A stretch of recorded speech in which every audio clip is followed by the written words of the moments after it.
Hi friends, welcome to Indu's Kitchen. இன்னைக்கு நம்மளோட கிச்சன்ல 10 நிமிஷத்துல செய்யக்கூடிய பட்டாணி பன்னீர் கிரேவி எப்படி செய்யறதுன்னு பார்க்கலாம். இத செய்யிறதுக்காக 2 பெரிய வெங்காயம் ரஃபா கட் பண்ணி வச்சிருக்கேன். கூடவே 2 பச்சை மிளகாய் வச்சிருக்கேன். அத மிக்ஸி ஜார்ல சேர்த்துக்கலாம். கூடவே ஒரு சின்ன சைஸ் பட்டை, கொஞ்சமா கல்பாசி, 1/2 டீஸ்பூன் சோம்பு, 2 கிராம்பு சேர்த்துக்கோங்க. இது கூட 1 டேபிள்ஸ்பூன் அளவு பொட்டுக்கடலை, கூடவே 1 டீஸ்பூன் அளவு கசகசா சேர்த்துக்கலாம். இப்போ இதில் 1 டீஸ்பூன் அளவு வெள்ளை எள் சேர்த்துக்கிறேன். இதில் கொஞ்சமாக தண்ணி விட்டு நல்லா ஸ்மூத்தான பேஸ்ட்டாக அரைச்சிட்டு தனியாக வச்சுக்கோங்க.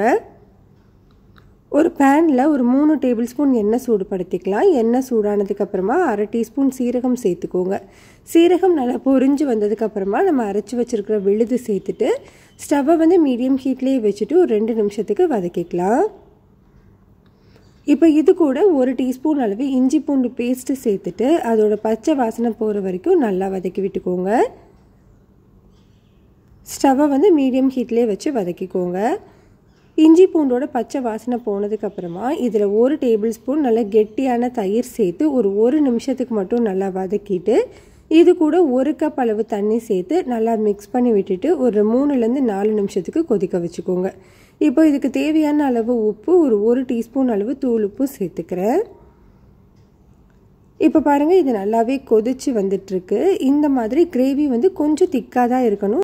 இப்போ இந்த டைமில் 1/2 கப் அளவு பச்சை பட்டாணி நல்லா வேக வச்சு எடுத்து வச்சுருக்கேன், அதை சேர்த்துக்கலாம்.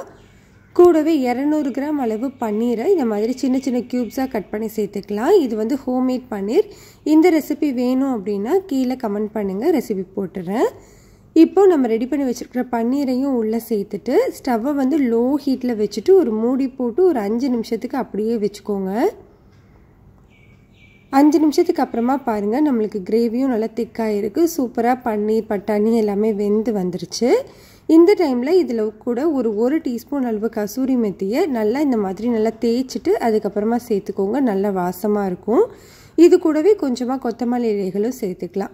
கசூரி மெத்தி இல்லை அப்படின்னா நீங்கள் ஸ்கிப் பண்ணிக்கோங்க. அவ்வளோதான், நம்மளுக்கு ரொம்பவே சிம்பிளான டேஸ்டான பன்னீர் பட்டாணி கிரேவி ரெடி ஆகிடுச்சு. இந்த கிரேவி சப்பாத்தி பூரியோட சூப்பரான காம்பினேஷன். லஞ்ச் பாக்ஸ்க்கெலாம் குழந்தைங்களுக்கும் கொடுத்து விடலாம், விரும்பி சாப்பிடுவாங்க.